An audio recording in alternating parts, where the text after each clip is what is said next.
à tous. Happy World Teachers Day. I'm Andrew King from the Canadian Teachers Federation. To begin our segment, we'd like to share a video with you. In fact, it's a teaser for a new campaign we're about to launch. The campaign, funded by the federal government, aims to address a teacher shortage. Yes, there is a teacher shortage in Canada. Et c'est particulièrement le cas dans la communauté minorité de langue française. Cette vidéo, la première en série, fait la promotion de la profession auprès des jeunes Canadiennes et Canadiens avec le groupe d'humour Improntienne. Enjoy.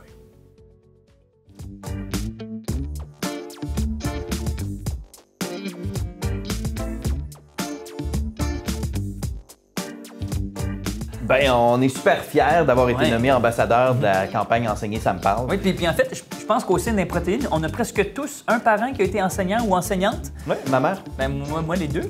Peux-tu en emprunter un? Non. Puis, on a tous compris vraiment à quel point c'est une belle profession, puis c'est une profession importante. Oui, puis il y a un besoin d'enseignantes puis d'enseignants comme partout au pays, là. Moi, il y a un enseignant au secondaire dont je me rappellerai toujours, c'est Monsieur Dubois. Madame Sylvie en maternelle. Lui, c'était mon enseignant de théâtre. T'as fait du théâtre, toi? Dude, je suis comédien. Ah, c'est cute que tu penses ça. Madame Sylvie, elle était super organisée. Tes règlements étaient clairs, puis moi, ça m'aidait parce que je savais exactement quoi faire. T'étais-tu chouchou? Non. Y a-tu vraiment personne qui t'a marqué? Monsieur Dubois m'a montré que j'étais capable de faire autre chose que des petits sketchs pout-pout, tu sais, puis que je pouvais faire du vrai théâtre. Tu te fais pas mal encore du pout-pout. T'as vraiment rien, man? Non, je pense pas. J'avais été un élève modèle toute l'année. Oh, God.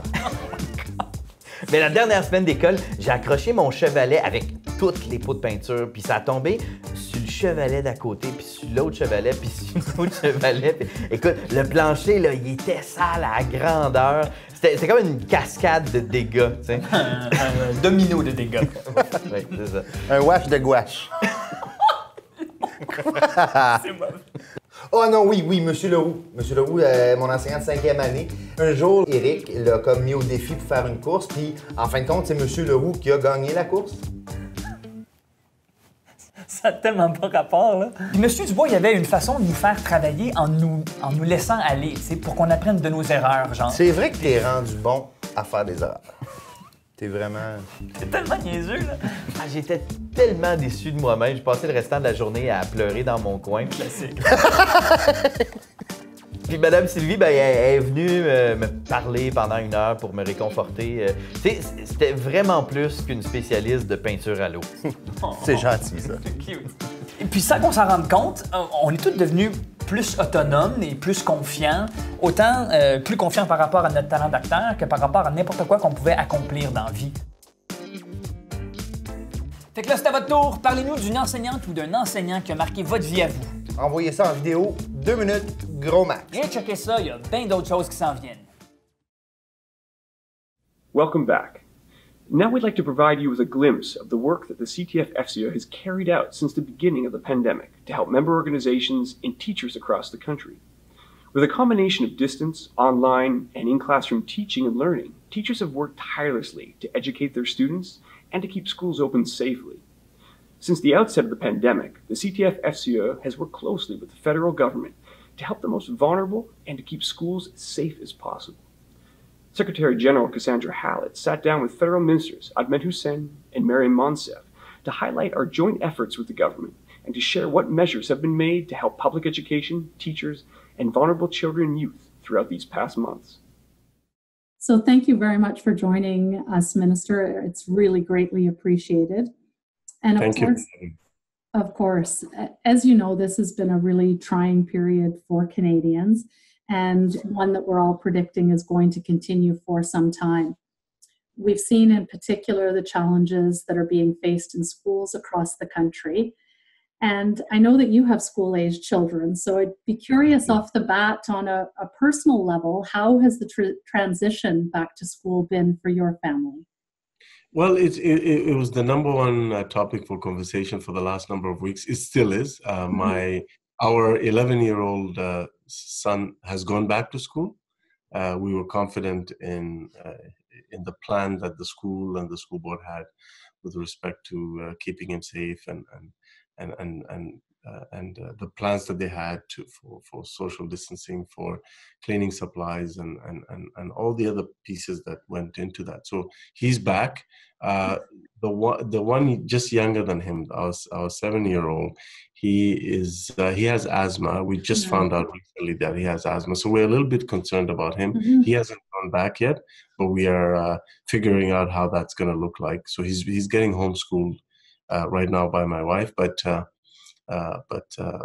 we are looking forward for him to go back as well. But we're just figuring out how that would work medically for him.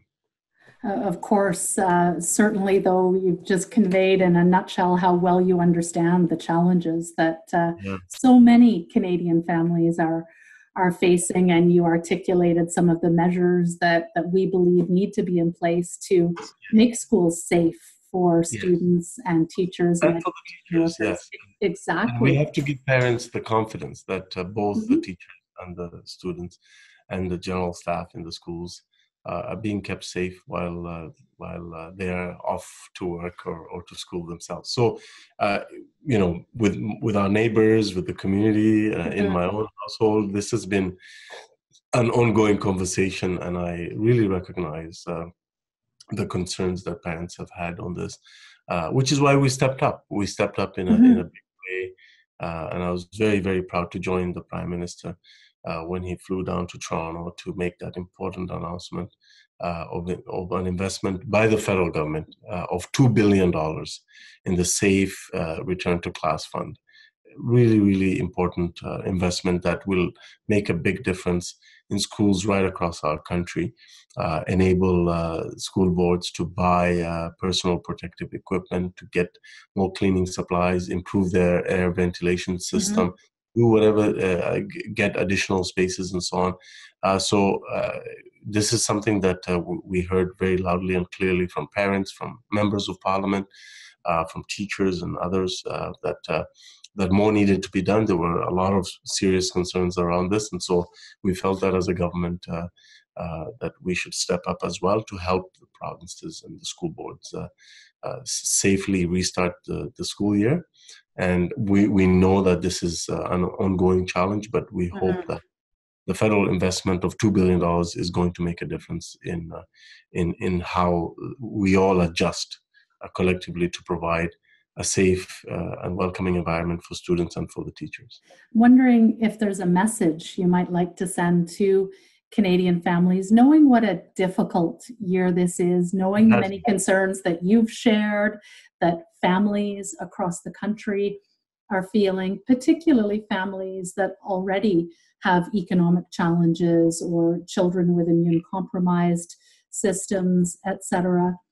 Knowing how essential schools are to the running of our country, literally for our country to work, we need a strong public education system. Is there a message you might like to share with Canadians? First of all, I'd like to begin by thanking Canadian families for stepping up, for keeping each other safe, for following the public health advice of our world-class medical health professionals.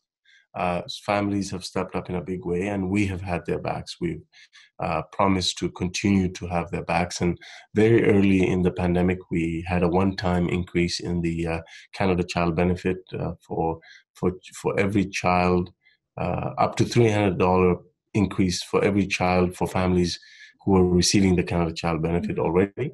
In addition to that, on July 20th, we increased the Canada Child Benefit again permanently. Again, to take into account the increase in the cost of living and raising children. We've provided the GST tax credit that has given families and individuals that extra bit of money to help with the pandemic, helped seniors with additional payments in OAS and GIS. So for families, we want to continue to be there. The Canada Emergency Response Benefit has helped keep families, keep employees to continue to earn an income that was lost due to employment. That is helping families as well. So is the Canada Emergency Wage Subsidy that we've extended to next summer. If you look at the CERB, for those for the folks who are EI eligible, they will be transitioning into the EI system starting yesterday. And for those who are not EI eligible, we will introduce a new Canada Recovery Benefit, which will help them as well as make further changes to the sickness benefits to help more individuals. So we want to be there and continue to be there. We have been there for Canadian families, but we want to continue to do that because we know we're not out of the woods yet and people need support. And we'll do whatever we can to maintain that support so that we can keep Canadians healthy and then we can have a strong recovery. Well, thank you very much, Minister Hussen. Your time is appreciated. The commitment of the federal government is deeply appreciated. As you say, we're not out of the woods yet with COVID-19, and that whole of society, all of government approach, at least from the perspective of the Teachers Federation, is going to continue to be much needed. So thank you again for making the time to chat with me. It is World Teachers Day, October 5th. And we're celebrating the profession at this time. So thank you again. Excellent. An excellent profession. I can tell you from a personal perspective, my teachers, both in primary school and in high school, were extremely instrumental in my life. And I remember their influence on me fondly and their sacrifice and their service to produce good citizens. So I have the deepest amount of respect for teachers, and I think teachers should be held in the highest regard by everyone in our community. You guys do an amazing job, and it's an honor to join you today. Thank you again. Take good care. Thank you. Thank you very much, Minister Monsef. It's such a pleasure that you've joined me this evening for a chat as we honor World Teachers Day. I'd love to start by rolling the clock backward a little bit to when the pandemic abruptly hit our lives and changed the lives of Canadians in the month of March. What was your initial reaction at that time? Oh, Cassie, hi, bonjour Anine, salam alaikum, and happy World Teachers Day.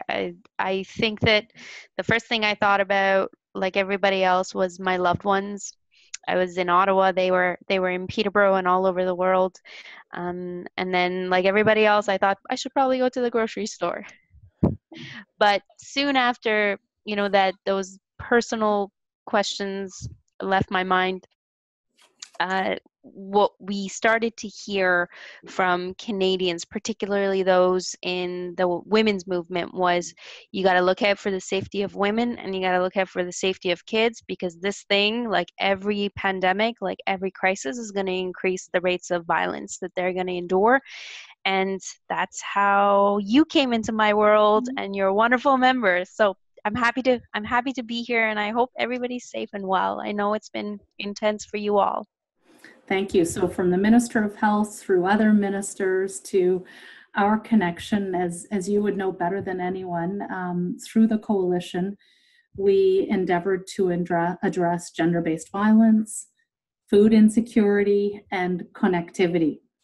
Are you able to speak to what the government may do going forward? As you say, we're still in this pandemic. So whilst we all believe we've made contributions, there's still more to do, and would love to hear from government.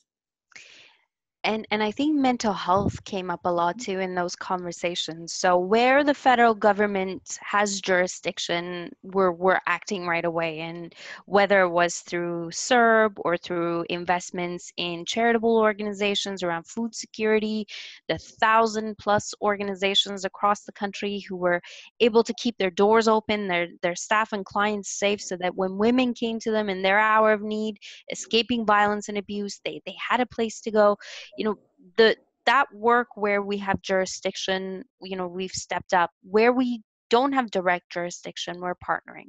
So on connectivity, we're very close to rolling out our universal broadband fund to bring high-speed internet to every community across the country as soon as possible, and accelerating our timelines. On food security, there's an angle around agriculture. Canada is an agriculture superpower, and we see now through the pandemic how important it is to our sovereignty, to our health, to our well-being. We're also seeing the connection between income security and other realities. Like we know with CERB, one of the first things people did who got it, some of the most vulnerable, was they ate better. They ate better. So On gender-based violence, though, where is my direct connection?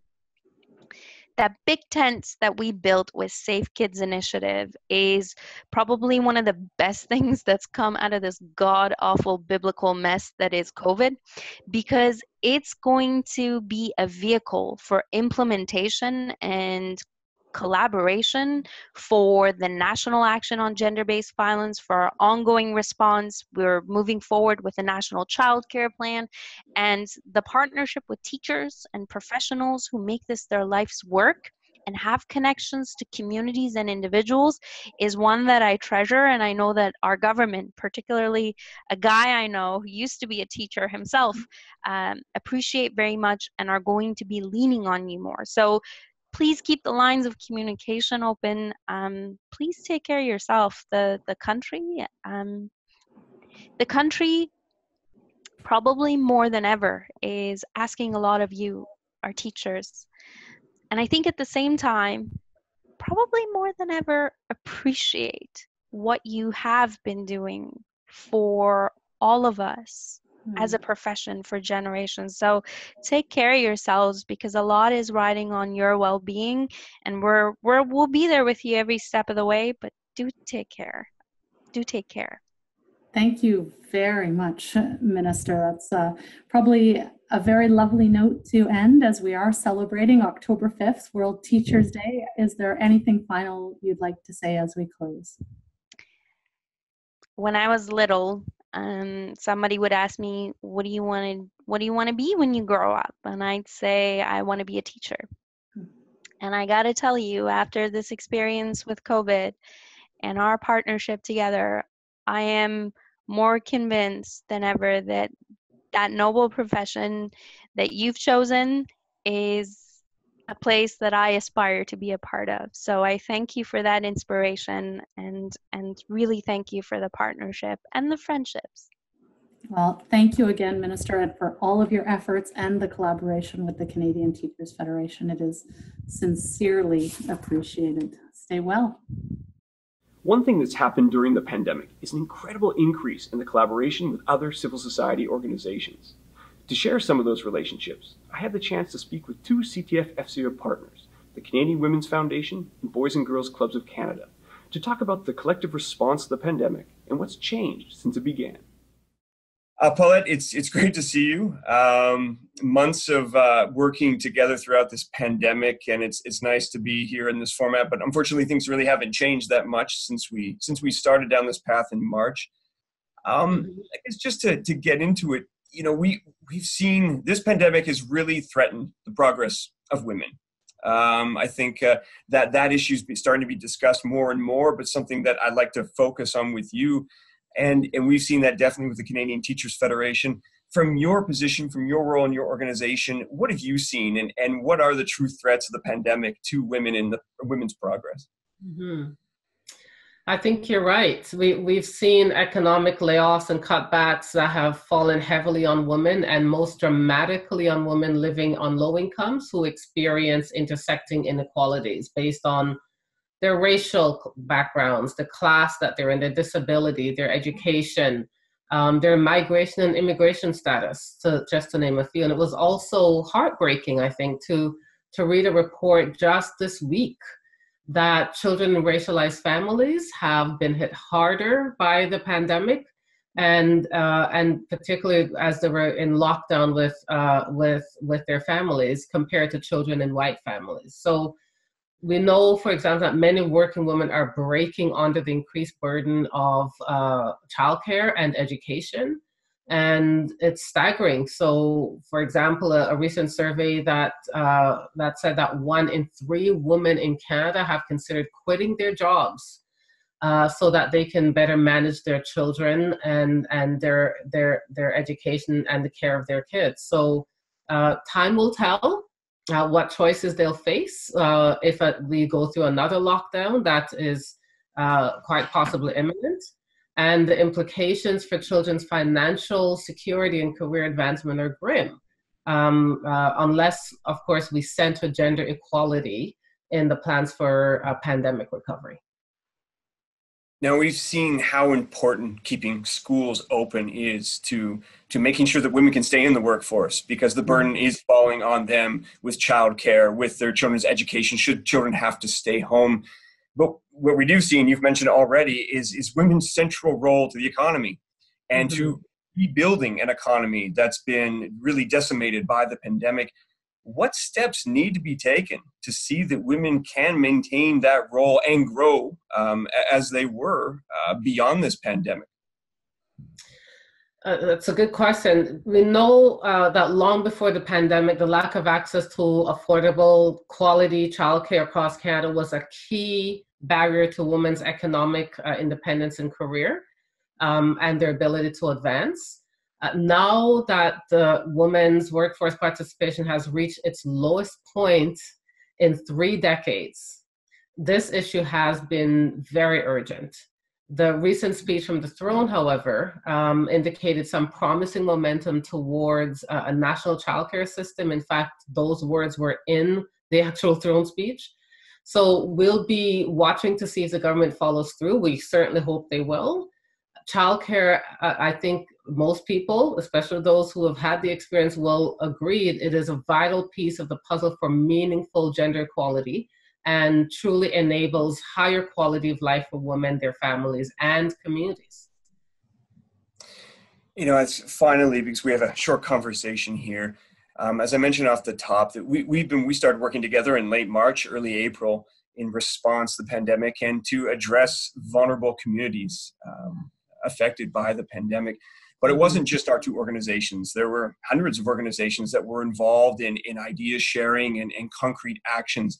I just wonder, from your point of view, how important this period has been to seeing various civil society organizations come together to collectively address these issues and hopefully make some progress and make things a bit better for people throughout this. You know, it's a really good question. And if ever there was a time for collaboration, it was now. I don't think there's one single organization out there that could actually put a stake in the ground and say, we're the ones to do this. It takes all of us. And so the role that CTF FCE plays and that of the Canadian Women's Foundation on all the others that we collaborated with was critical. The increased risk of gender-based violence has been a huge concern, and we know that it became even more severe at the height of the pandemic lockdown. So to help people reach out, the Canadian Women's Foundation, for example, and I'm sure other organizations have been raising awareness about one of the tools that we shared now around the world. It's called Signal for Help, and it is done in this way while you're on a virtual meeting such as this. And it's a way for those who are at risk to silently signal to someone that as you are on a video call, as we are now, that you need help. And the signal looks like this, as I said. So it helps. It's a silent way. If you have anyone around you, it'd be very difficult for folks to pick that up. Since we started promoting it, it's been really had great take up around the world, in fact, and we're now working with partners in various countries to actually spread awareness about it. In April, we also launched a national emergency fund, and others have done this as well. So we did this to help support the specific services, including those that help women facing gender-based violence during the pandemic. And so we raised more than $350,000 and counting. We're very proud of that, and have begun distributing these funds to grassroots level organizations that are at risk of shutting down. And we know that because many of them told us they weren't sure that they could make it. So we have also been honored to work with the federal government where we partnered with them to access $13 million that we then distributed to sexual assault centers and other gender-based violence intervention services in Canada. So these funds will be of benefit to over 450 providers across the country, and that's a pretty significant reach. So Paulette, obviously the work is going to continue for some time. The pandemic's going nowhere. So I just want to thank you. I want to thank the work of the Canadian Women's Foundation and our collaboration with the Canadian Teachers Federation. I hope that it's ongoing and that we can find a way to continue helping women across Canada and beyond, perhaps. So thank you very much. Thank you, Andrew. It's been a pleasure working with CTF FCE on this. I look forward to other opportunities where we can collaborate, because it's together that we're going to get this done. Thank you, and talk to you soon. Thank you. Owen, thank you very much for joining me today. It's great to talk about this for World Teachers Day. Just to get right into it, you run an organization that's dedicated to bringing children and youth together. But in March, this abrupted all of our plans with the pandemic, and we've seen how this has affected schools and education. How's it affected Boys and Girls Clubs? Well, it definitely has had a major impact. We're a fairly large organization across the country, 200,000 kids at 725 locations, 7,000 staff. And the first thing was we couldn't operate. So there were about 6,000 of those staff at the outset that were laid off. But clubs are amazingly resilient and bounce back fairly quickly. What we saw was clubs starting to bring some staff back and starting to do things like deliver food to families who were in need, do mental health check-ins, wellness check-ins with families, and then start to figure out how they would adapt programming, because we're very much a place-based, got to come to our clubs to participate. We had to start adapting our programs to figure out how we dealt with the fact kids were not in clubs. Now, how did you go about doing that? I think that's a big question for me, is everything you do is based about in person, bringing those kids together. You move these programs online.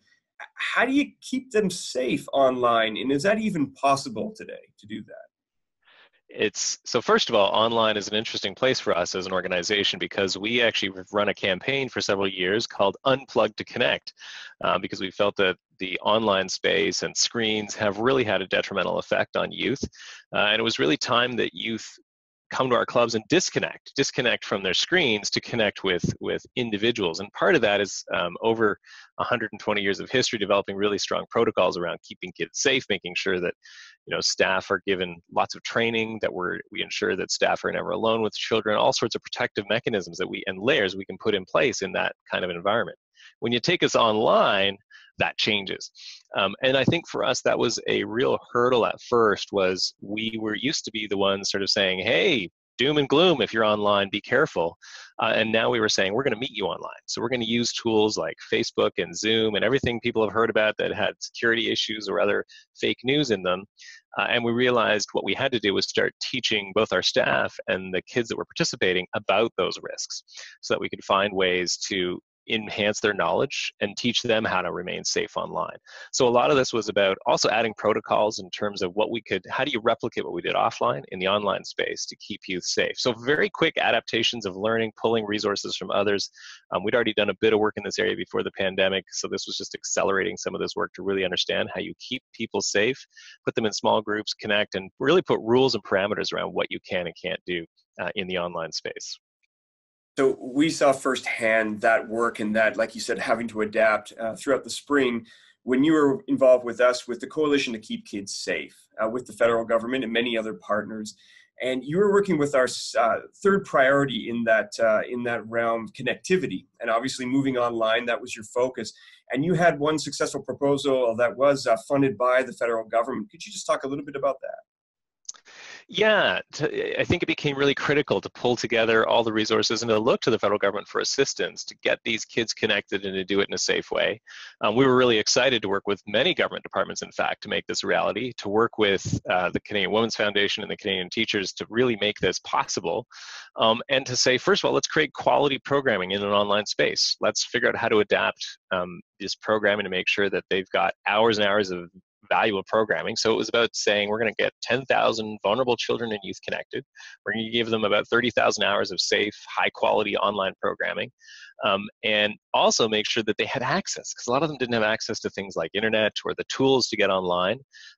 We find that unfortunately in a lot of the neighborhoods we serve, there may be one device for the entire family. There may not be Wi-Fi. They may be on one very limited data plan and trying to hotspot. So it was about getting them those tools very quickly, giving them high quality content, And then, of course, the part of the proposal that we thought was also fundamental, the sort of content, and the second piece was keeping them safe, making sure that what they were doing online was done in a way that respects what we understand as the strong boundaries of protection and maintaining the safety, giving protocols, giving guidelines, et cetera, for youth workers, for teachers, for others to understand how to make sure that they're operating in a safe way and that they're educating children about staying safe in an online space.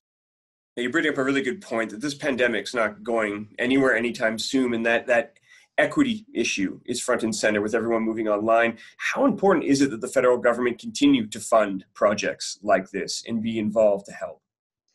Well, at the time we're talking, the challenge that we see is, of course, a second wave is predicted, and we may be on the rising crest of that side of that wave. And so we know that there will be more need for some time to come. We're going into the cold winter months here in Canada where people are going to be stuck inside, maybe doing a lot more of this kind of thing on screens and in Zoom. So the need to continue this work and to do it extends throughout this time. And it extends not just because that's the way things are going to happen, but because it's created a whole host of other issues. We're seeing things like mental health and stress, that includes anxiety and depression, exhibited by our youth. They've talked about this. We've seen lack of activity. We've seen that youth are showing signs of just being physically inactive, and hoping that we can create programming that means you might be looking at a screen, but you're moving, you're doing things, but also that you're talking about and getting help for some of the other issues that you're dealing with, about not being able to connect with the people you normally would. So this is about mentoring and connecting you to someone else who cares, connecting you to resources if needed that you might need to access, and making sure that throughout, however long this is, children and youth have access to those really vital resources of an adult who cares, an adult who can participate and engage you, and do it in a safe manner, and help undo some of the burden that happens when we see the mental health pressing down on lots of people right now. Owen, thank you very much for taking part in this, and I wish you all the best, and thank you for all the great work that you're doing, and we hope that we can keep up the collaboration. Great, thank you very much, Andrew. Well, I hope you've enjoyed these conversations and hopefully learned about how the CTF FCO has and continues to respond to this new reality. Now, a few words from some of our leaders across the country and the president of the Canadian Teachers Federation, Shelley Morse, before we hand it back to Lily and Nadine. Thanks for joining us, and happy World Teachers Day. Au personnel enseignant de l'Ontario, du Canada et de partout ailleurs dans le monde, merci. Aujourd'hui et tous les jours, célébrez vos réalisations. Vous faites un travail remarquable. To all teachers, Koyunamik, Nakumik, thank you. Teachers, thank you for your unwavering dedication and the flexibility you have shown during the pandemic. You make a difference. Hi, I'm James Bedford, President of the Manitoba Teachers Society. On behalf of our 16,000 members, happy World Teachers Day. We're all in this together, so thank you for everything you do. Merci beaucoup, Megwich. To the incredible professionals who in these challenging times are serving our students and our communities. Thank you, and happy World Teachers Day. My name is Dean Ingram. I'm the president of the Newfoundland Labrador Teacher Association. Teaching is the profession that makes all other professions possible. To all teachers, thanks for all that you do. On behalf of the Ontario Teachers Federation, thanks to the teachers across Canada and around the world for their dedication to young people. During these challenging times, educators have once again risen to the occasion. Thank you. Matthew Miller with the Northwest Territories Teachers Association. I want to thank teachers across Canada on this World Teachers Day. From Saskatchewan, I want to wish teachers in Saskatchewan and right across Canada a big thank you for everything that you do for our students and our communities. On behalf of the Alberta Teachers Association, thank you for your unwavering dedication in these uncertain times. Happy World Teachers Day. Happy World Teacher Day. From the British Columbia Teachers Federation, thank you so much for everything you do for your students, especially in these trying times. Thank you to all teachers across Canada for your dedication to students. Parents, students, and their communities appreciate your tireless efforts on the front lines of education during these challenging times. Hey teachers, wishing you a happy Teachers Day. We know the work that you do makes the world a better place. All the best from the Nova Scotia Teachers Union. Thank you, teachers, for all you do. From PEITF, in solidarity with you. I want to thank you for all the work that you've been doing, your dedication, your creativity. Merci beaucoup pour tout le travail que vous faites. On behalf of the Yukon Teachers Association, I would like to say thank you to all the teachers on World Teachers Day. Hi, this is Clint Johnson from the BCTF and the CTF. Just want to say a huge thank you to all the teachers all over the world for the work you do every day, making the world a better place. Teachers, hold your head high. You're doing an amazing job in a very difficult time. Happy World Teachers Day. Hello, teachers and administrators. Happy World Teachers Day. Normally, this is a day for celebration, a day to honor those dedicated to this profession. But this is not a normal year, far from it. On this World Teachers Day, our tone is different, and rightfully so. Simply celebrating our teachers would wash over the immense obstacles facing the profession and our publicly funded public education system. In March, teachers were presented with a crisis, one for which there was no training, but through it all, they persevered. In fact, the true character and strength of this profession has shone through the darkness. Teachers have stepped up with little direction, from a distance, and under challenging conditions. The pandemic continued to force teachers to work in uncomfortable, unpredictable, and unsustainable ways. But teachers carry on for their students and for all Canadians. Keeping schools open safely ensures that parents, especially women, can go to work, keeping our economy afloat throughout this unprecedented time. The country depends on our teachers. So today, I want to say thank you to Canada's teachers. Thank you for your commitment and dedication as educators, as colleagues, as the heartbeat of our communities. Thank you for stepping up during the pandemic to support students in innovative ways, in ways you never imagined. Thank you for helping all of us get through this. Merci.